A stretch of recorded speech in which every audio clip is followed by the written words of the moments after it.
Welcome, I'm Sarah Logue here on behalf of RE/MAX Escarpment, and we wanted to talk to you today about staging a vacant home.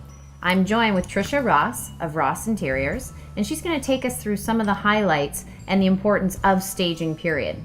Now, sitting behind us is sort of one of the first steps that takes place in staging. There's always a consult, a list of what's needed, and then a delivery of furniture and accessories. So many people's homes are their castles and create such a cozy feel.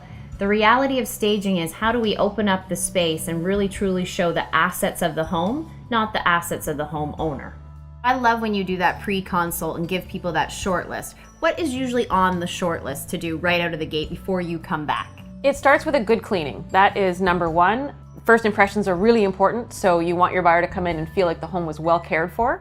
Then we talk about paint. If any of the rooms have paint colors that are extremely vivid or bright, that might not translate so well in photographs or appeal to the masses. So we'll talk about paint if that's a possibility. Then we talk about organization, and that leaves us a clean slate to organize the furnishings and put the best foot forward. Yes, definitely. Now, a limitation we find with vacant homes and selling is that people walk through the space and they walk through the space very quickly. There's no anchors, and this is something I've learned from stagers. If there is no anchor, meaning a couch, a piece of art, something to hold someone in the room, they dismiss the room to the point of lack of memory for the room. So when you're selling your home, you're selling square footage. You don't want to lose out on these rooms. We also find in pictures, vacant rooms simply do not show well.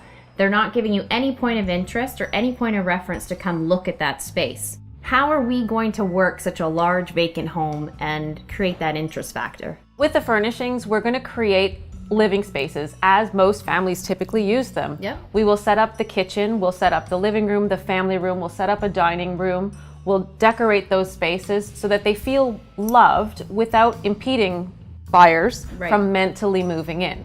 It's kind of like arriving at a hotel. You don't want to see evidence of the people who stayed in that room before you. Give me just a little bit of the impact on a buyer, stage versus not stage. You had some great stats on this. So statistics tell us that staged homes spend 83% less time on the market than unstaged homes. 83%. We also know from research that buyers' impression of a home is established in the first 7 seconds they walk through the front door. That's incredible. And it truly is. I always say I can sell a house right at the front door, and you can see it on someone's face when they have that open feel when they walk in the door and everything feels fresh and clean and bright. They're engaged into the house immediately. Staged homes sell is the point we're making. Unstaged homes can take a little bit longer. They may still sell, but it's always a question of how many dollars did you leave on the table by not putting in a few days extra work ahead of time.